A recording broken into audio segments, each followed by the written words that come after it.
Hey, brother, how are you? Doing well, man. It's good to have you here. It's really nice to meet you. Oh, thank you very much. Can you tell us your name and the name of your company? Yeah, my name's Matan, and my company is Naked Velvet Chocolate. We also have another brand called Drop Naked Chocolate, which I started about 5 years ago here in Kelowna, and that's evolved into Naked Velvet. Now we make little two-packs. They look like this. Want to show the camera there? And so, yeah, we were born out of just a desire for better chocolate. I'm a professionally trained chef, and I just wanted to make better chocolate and bring it to North America. Some of the best chocolate in the world is from Europe, obviously.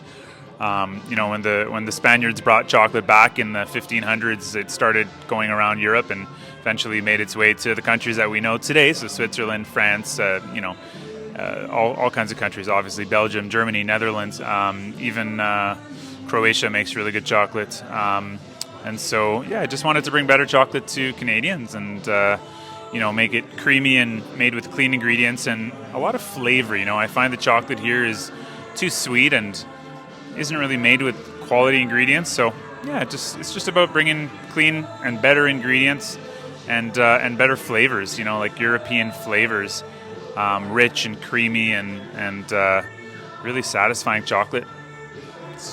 That's about it. That's awesome. Well, thank you very much for sharing your product and your company. I always like to ask about the story about the entrepreneurs. Where are you originally from? Are you based in Kelowna, but were you born and raised in this city? I grew up in Toronto, actually, and I always wanted the mountains and nature and farmers markets and all that. And I thought of moving to New Zealand or Australia or one of these kind of warmer, more temperate countries where you could go to the farmers market and find things year round.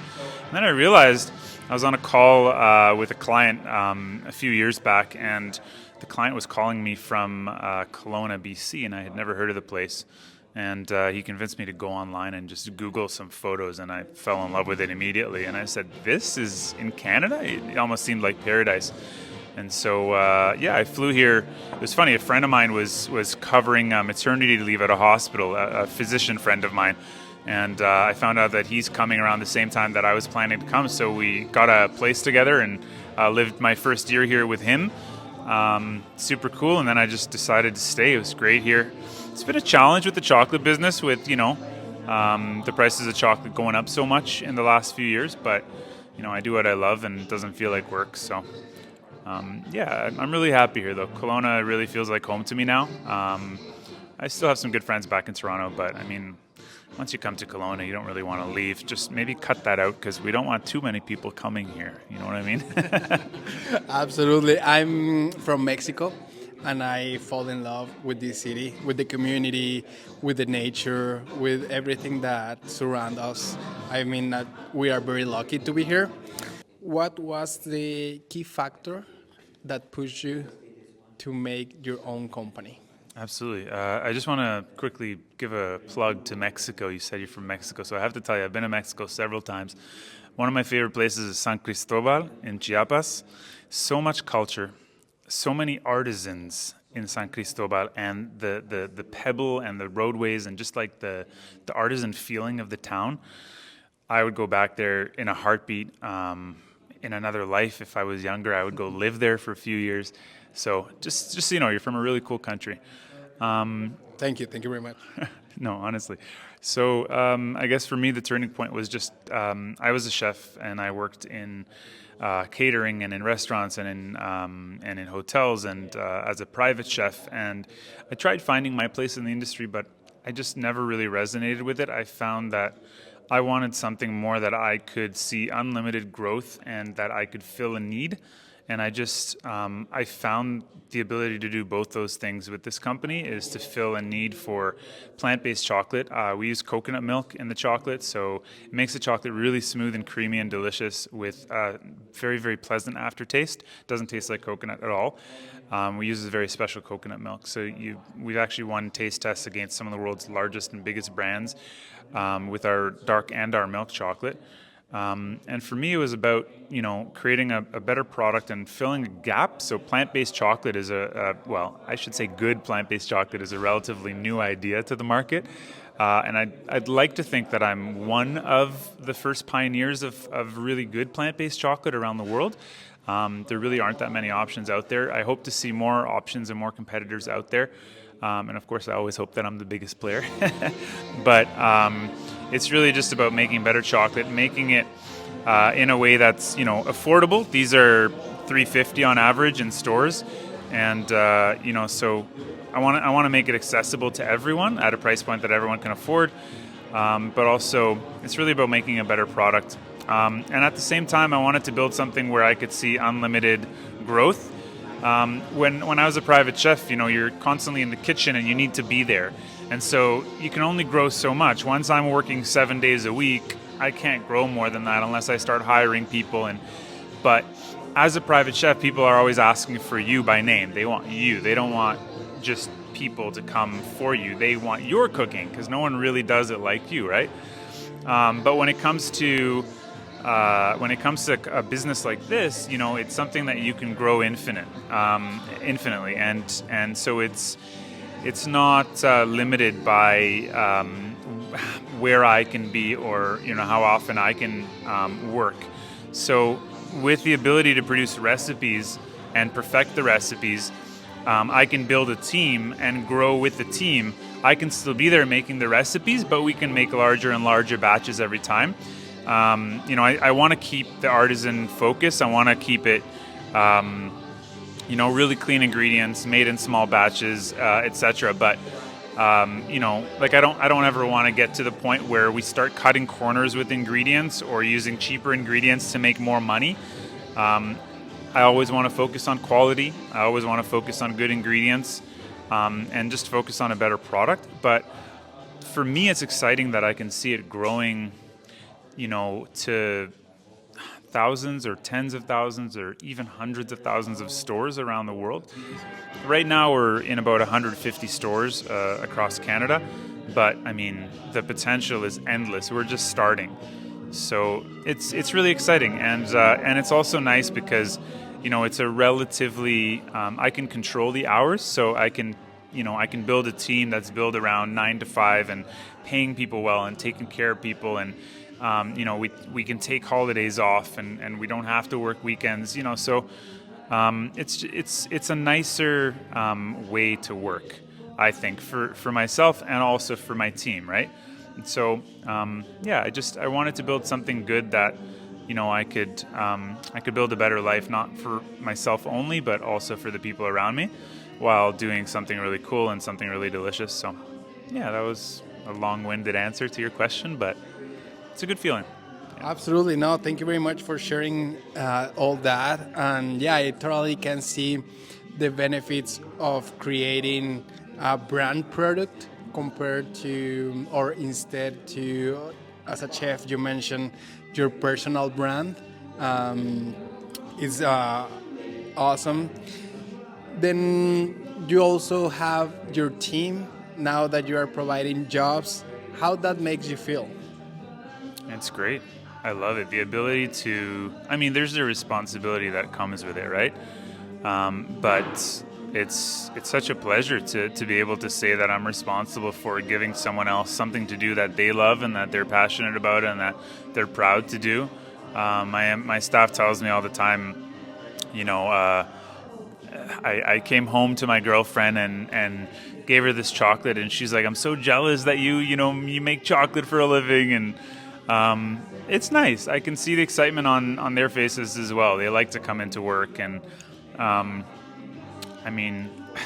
who can complain? You're surrounded by happy people and chocolate. So Yeah. It's a product that always gonna make someone else happy as well, right? yeah. A lot of our followers are entrepreneurs, and I know that they would like to know the challenges and how are you being able to get your product into so many stores, into different stores, not only locally but nationally across Canada. How are you making that possible? It's been a long road.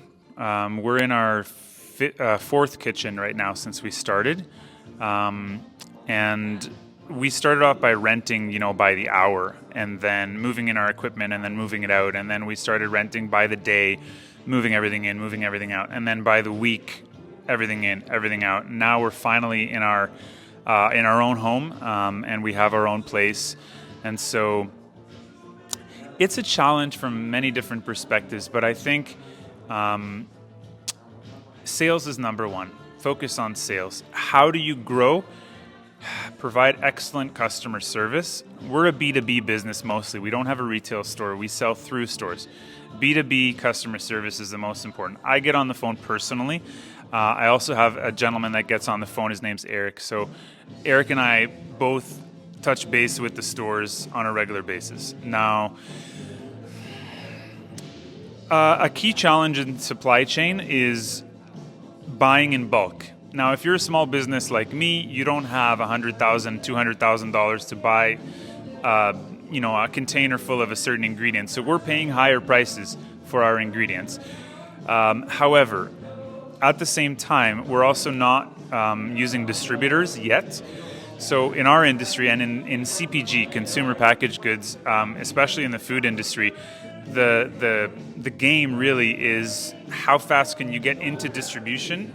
Distributors are companies that they have trucks nationwide or in a certain part of Canada, but they have trucks that distribute your products. So they have a warehouse where they would warehouse, let's say, our chocolates, and from there they would distribute it to thousands of stores. We don't use a distributor. We courier everything ourselves using a partner network of refrigerated couriers that we've built over the years, and we ship directly to the stores. So where we are losing a little bit of money because we're buying from Switzerland and Belgium and Peru, and we're buying chocolate from around the world, but we're not buying a container full. So we do still pay higher prices, but where we save a little bit of money is the fact that we don't use distributors. We ship direct. However, because we do that, that involves a little bit more work on our part to get the stores to convince them to take us without a distributor. What stores would like to do, especially bigger stores, they want to order once all the products and they want to pay once. With a distributor, they can have a rep come in from the distributor with a huge chart of products and they'll say to that rep, okay, I need this product, this product, this product. They'll take $100 of whatever product they want, $50 of this product, $20 of that product.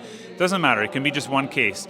And the distributor will just put everything they want on the truck and bring it to them. That's the benefit of distributors. Stores love that because they only have to order through one person once, and their accounting department only has to do one payout. When they purchase from thousands of different small businesses, as an example, they have to place 1,000 different orders with each business, and then they have to pay 1,000 different businesses. So it's a lot more work for them, which is why retailers usually like dealing with distributors. Challenge is that the distributors take 30 to 40% of what a small business makes. We don't have that margin. We don't even make that without distributors.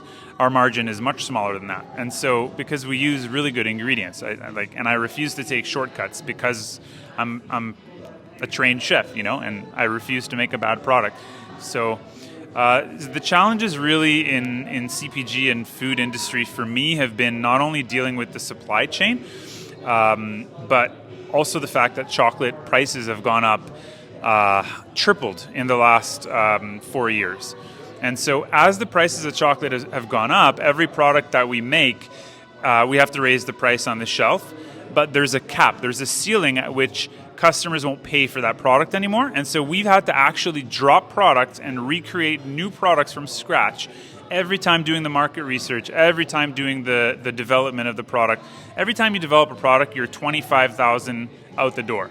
Just development, launching, free fill, which means you have to give stores free product to try it out or 50% off, or you give them a low minimum order so they can try a little bit and then you're absorbing the cost of the courier. And so that's been a huge challenge for us. We've developed 10 different product lines over the last 4 years. We now have 3 different product lines that are strong and stable that we're going to stick with for the next little bit because we know they sell really, really, really well. But yeah, I mean, getting to the point where we have the most successful product line we've ever had has taken a lot of work, a lot of loss. And I've had to take investors as well to help to incur those costs so that we can keep going and keep developing. I don't regret it for a second because we're where we need to be right now, and we're staged for immense growth. We're still looking for investors, but we're in a very good place right now, and we're experiencing very strong growth. The chocolate market has calmed down a little bit, and the prices should start going down in 2026. And so we see a light at the end of the tunnel, and it's becoming only brighter and brighter. So I'm really excited for the future and for growing the company into thousands of stores. Yeah. That's awesome. Thank you very much for sharing all that, and I don't take it for granted. You've been going through to a journey of, as you said, like getting to this product until the point that it is not easy path. So one last advice that you would like to give to all the entrepreneur spirits that are watching us right now? Yeah, and I've heard this from many entrepreneurs myself. First of all, you have to do something you love. If you're just in it for the money, you're going to lose. Doesn't matter how good of a business person you are. If you're not there out of love and out of passion and out of a need for change, you're going to lose. That's why so many entrepreneurs really created products for themselves and then discover that other people need them too. And never give up. I mean, it's cliche, but seriously, never give up. I've almost gone bankrupt a couple times, and every single time I am praised and I am grateful for the opportunity to continue. And now we're in a much, much better situation, but my goodness, I can't tell you how many times people have told me that I should just give up, and even people close to me. Don't believe your friends. If you love what you do and you see a future in it, never, ever, ever give up. It doesn't matter. Look at all the successful people in the world that actually worked for it. Some people stole the ideas of others and all that, but people who genuinely came to the table with their own ideas and their own hard work, they're only here today because they never gave up. Absolutely. I truly believe that as well. Thank you so much, bro. It's a pleasure to have this conversation. Thank you very much, everyone. Till the next one. Perfect. That was awesome.